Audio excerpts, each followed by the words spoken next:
자, 15번 문항 해설을 해보도록 하겠습니다. 뭐가 이렇게 많다잉, 그지? 하지만 여러분들 어디서 봤던 것 같기도 하고, 그리고 이제 이런 형태의 문항들은 그냥 함수 추론 문항인데, 이런 함수 추론은 충분히 여러분들 연습이 되어 있어야 된다고 생각이 듭니다. 자, 이것도 마찬가지로 지난번에 제가 올려드린 영상을 보고 오신 분들이라면 이걸 어떻게 접근해야 되는지 저랑 얘기가 잘 통할 것 같아요. 하지만 그렇지 않은 친구들도 있을 것 같으니까 그 얘기를 먼저 하면서 그 다음에 본격적으로 문항을 해설을 한번 해보도록 하겠습니다. 일단요, 함수 추론을 하는 메커니즘은 사실 정해져 있습니다. 자, 함수 추론하는 방법은요, 여러분, 그냥 총 4단계라고 생각하시면 되고요. 이게 뭐 수투든 미적이든 아니면 뭐 수원의 어떤 함수든 뭐 여러분들이 다 비슷하게 적용해 볼 수 있는 내용이라고 생각이 됩니다. 일단 첫 번째로 우리는 항상 뭐를 해줘야 되냐면 발문 분석을 해주는 게 굉장히 중요해요. 자, 발문을 통해서 우리가 뭐를 체크할 거냐면 우리가 구하려는 대상이 결정이 되어야만 하는 상황인지 아니면 꼭 결정이 안 돼도 되는 상황인지를 체크해 주시는 게 굉장히 중요합니다. 두 번째로 이렇게 해서 발문 분석을 했으면 두 번째로 우리가 해야 되는 일은 뭐냐? 당연히 조건을 해석해야 됩니다. 자, 조건을 해석하는데 여기에서 저는 어떻게 하라고 여러분들한테 말씀드리고 싶냐면 특수점이라는 개념을 들고 와서 조건을 해석했으면 좋겠다. 자, 그게 이제 무슨 말이냐면 함수 추론 문항은 함수의 특징을 통해서 여러분들한테 제시될 수밖에 없어요. 어떠한 사람을 묘사를 할 때 모두가 가지고 있는 특징을 그냥 일일이 나열하는 것보다는 그 사람만이 가지고 있는 특징을 딱 얘기해주면 누군가한테 그 사람에 관해서 설명하기 굉장히 편하죠. 예를 들어서 서장훈 아저씨를 내가 설명을 한다라고 생각한다면 키가 굉장히 큰 사람이 제일 중요한 특성이 될 것 같습니다. 이 함수 추론이라고 하는 어떠한 문항은 출제자가 본인은 어떻게 보면 알고 있는 문항을 여러분들한테 가장 효율적인 방법으로 제시해주고 여러분들한테 추론을 시키는 문항입니다. 그렇기 때문에 요 조건들에 나오는 요 내용들이 그냥 아무런 내용들, 아무 내용이 막 나오는 게 아니고 이 함수가 가지고 있는 굉장히 중요한 지점들에 관한 서술이라는 거를 여러분들이 꼭 명심을 해주셨으면 좋겠어요. 그러면 그 함수가 가지고 있는 굉장히 중요한 어떠한 부분들을 뭐라고 부를 거냐면 특수점이라고 부를 거고요. 이 친구들은 어떤 종류가 있냐면 당연히 제일 중요한 근은 사실 함수를 나눠서 생각하면 교점이 되기도 하죠. 그 다음에 극점, 그 다음에 접점 쭉 쓰고 말씀드려 볼게요. 그 다음에 변곡점. 이런 친구들이 문제의 단골 소재로 등장을 해서 여러분들한테 해석을 하도록 출제자들이 유도를 하고 있을 겁니다. 거기에 혹시 있다면 점근선까지. 자, 제가 여러분들한테 말씀드리는 포인트는 뭐냐면 함수 추론 문항이라고 하는 것 자체가 얘에 관한 서술일 거라는 생각이에요. 그렇지 않을 수 없습니다. 왜냐하면 우리의 목표는 결과적으로 이 조건들을 활용해서 함수를 추론하되 그 함수의 결과를 식으로 나타내 줘야 되거든요. 그러면 식으로 나타내 줄 때 얘네들만이 유일하게 식으로 표현할 수 있는 중요한 지점이기 때문에 그래요. 그래서 우리 역으로 생각을 해서 이 어떠한 함수를 추론하는 문항에서 조건이 나왔을 때도 이 조건이 이 5가지의 어떠한 특징 중에 누구와 관련이 있을까를 생각하면서 읽어보면 훨씬 더 효율적으로 문항을 해결하고 접근해 나갈 수 있습니다. 자, 만약에 이렇게 해서 이제 조건 해석을 했다? 그러면 이제 3단계가 굉장히 중요한데요. 3단계는요, 추론의 기본이에요, 여러분. 굉장히 중요합니다. 뭐냐면, 함수 추론의 어려움을 겪는 친구들이 공통적으로 가지고 있는 특성 중 하나가 뭐냐? 모든 조건들을 만족하는 함수를 한 방에 찾으려고 합니다. 그래서 얘도 만족하고 이런 애들을 그냥 한 방에 딱 찾아서 답을 뿅 하고 내려고 해요. 근데 그렇게 하려고 하다 보면 뭔가 완벽하게 나한테 주어져 있는 퍼즐 조각이 다 맞춰지지 않은 상태에서 걔만을 찾아야 되기 때문에 사고의 레벨이 굉장히 높아지게 됩니다. 그래서 제가 추천드리는 방법은 일단 내가 이번 단계에서 했던 내용을 바탕으로 맞춰낼 수 있는 함수를 어떻게 한다? 예상하시고요. 그 다음에 예상한 다음에 내가 맞춰내지 못한 조건들을 실제로 어떻게 보는 거야? 맞춰보는 검증 단계를 통해서 이 답이 옳은 답인지 아닌지를 체크해 주시는 거가 가장 좋은 방법이다라는 얘기를 드리는 거예요. 근데 그럴 수 있잖아요. 이 검증 단계에 들어왔을 때 이 친구가 실제로 내가 예상했던 거가 답이 아닐 수 있거든요. 그럴 때는 어떻게 합니까? 다시 다른 걸 예상을 해봐야 되겠죠. 이때 그냥 아무렇게나 움직이는 것이 아니라 이것도 역시 뭐를 가지고 바꿔보는 거냐면 특수점을 바꿔볼 건데요. 특수점에 뭐를 바꿀 거야? 위치와 종류와 개수를 바꿔볼 겁니다. 예를 들어서 근이 하나인 친구를 예상했다? 그러면 근이 2개나 3개? 이런 식으로 바꿔보고요.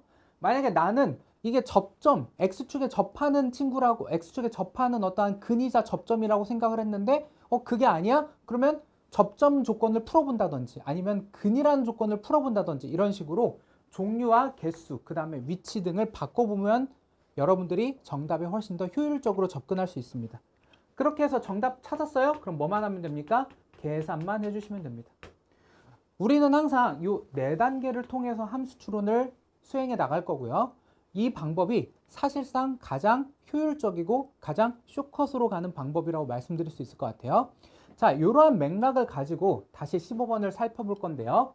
자, 15번 문항을 이렇게 보니까 일단 첫 번째 이 순서대로 가볼게요. 1, 2, 3, 4 순서대로 가보겠습니다. 일단 첫 번째 F6의 값을 구하라고 우리한테 하고 있습니다. 발문을 분석해 봤더니 우리가 생각해야 되는 거는 선생님 F가 결정이 돼야 되는 상황인 것 같습니다 라는 얘기고요.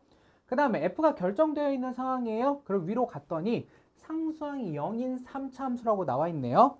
그러면 최고차항이 안 나와서 조금 불안하긴 한데 어쨌든 대신 상수항 알려줬으니까 그런가 보다 라고 생각해 주시면 될 것 같고, 자, 가나 조건을 해석하는 게 굉장히 중요하겠죠.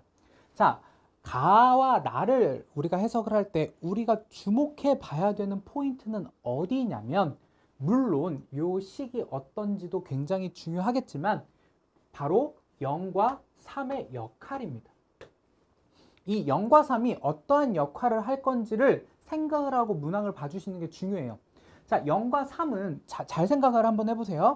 지금 P가 마이너스 무한대부터 플러스 무한대까지 다 되는 친구인데 0까지는 뭔가 이 조건을 만족을 안 하다가 갑자기 0보다 살짝 커지는 순간 만족하기 시작한단 말이지.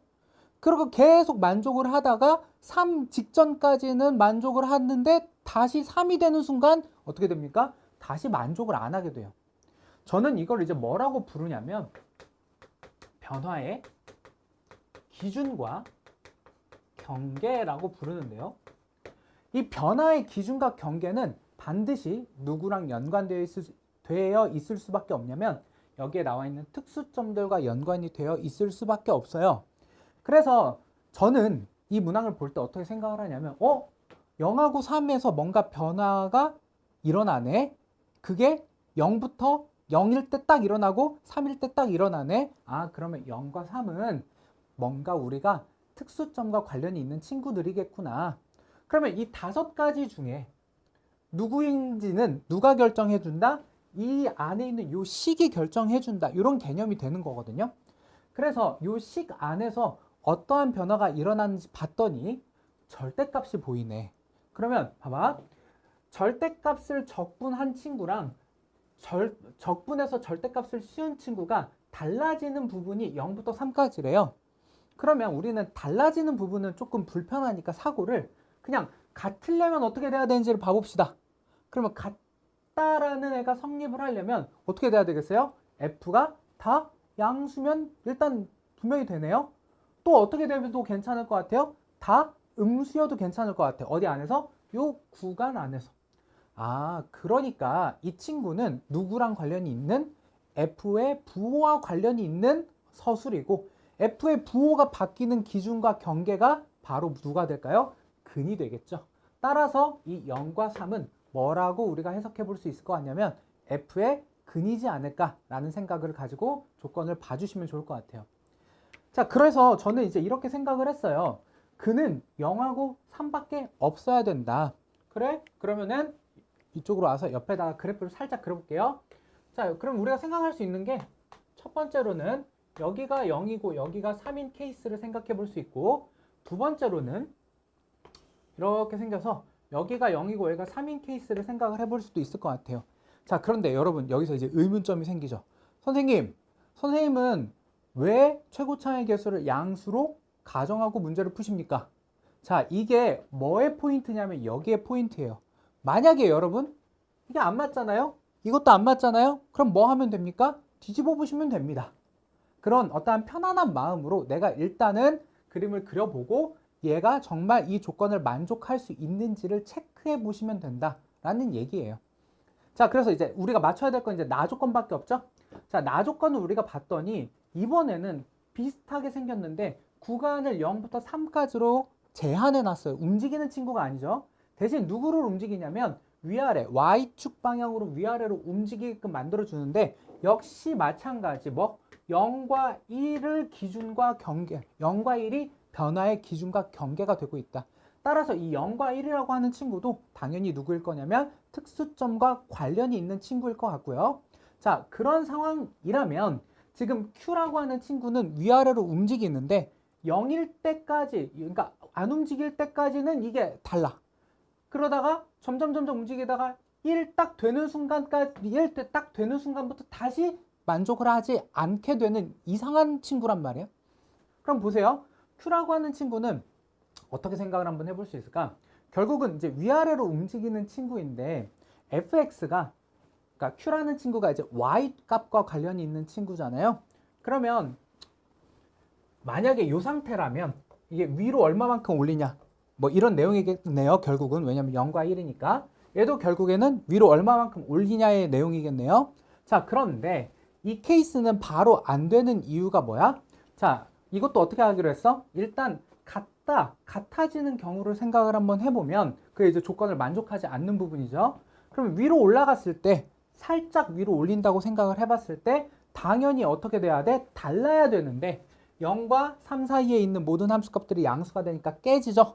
그래서 이 친구는 만족하지 않는다는 사실을 우리가 쉽게 알 수 있고, 뭔가 0과 1 사이만큼 위로 올렸을 때 뭐가 일어나야 돼? 부호의 변화가 일어나는 포인트가 0과 3 사이, 여기와 여기 사이에 존재하게끔 맞춰주면 될 것 같습니다. 근데 보니까 1일 때는 안 되니 여기가 y는 마이너스 1인가 봐요. 이게 정답일 것 같네요. 자, 이렇게 만들어 놓고 위아래로 움직여 보면서 이 조건이 실제로 맞는지 체크를 한번 해보시면 정확하게 맞다는 거 확인이 가능하겠죠. 그러면 이제 남은 거는 계산밖에 없습니다. 비율관계 쓰면 되겠네요. 뿅뿅뿅뿅. 여기가 2고 여기가 1이니까요.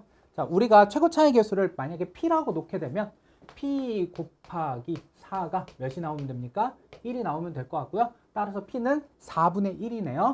자, 이거는 틀린 개형이니까 그냥 지울게요. 우리가 구해야 되는 F6은 결국 어떻게 될 것 같냐면 식을 먼저 세우셔도 됩니다. fx는 하고 세우셔도 되고요. 그냥 바로 계산해도 돼요. 4분의 1에 6의 제곱에다가 3 곱한 값이죠, 뭐. 그쵸? 이게 이제 우리가 구하려는 값이고요. 계산을 해보면 지금 4가 없어지니까 정답은 뭐가 된다? 27이 되겠네요. 그쵸? 그래서 있나요, 보기에? 네, 있네요. 4번이 정답이 될 것 같습니다. 자, 이 뒤에 함수추론 문항이 하나 더 나오잖아요. 그때도 똑같이 한번 해볼 거니까요. 넘어가시기 전에 이 함수추론의 메커니즘 잘 한번 숙제 한번 해주시고 조건을 어떻게 해석하겠다 이런 것들을 잘 결정하신 다음에 다음 해설로 그 다음 함수추론 문항으로 넘어가 주시면 감사하겠습니다. 자, 그러면 여기까지 하고요. 저는 다음 문항으로 가보도록 하겠습니다.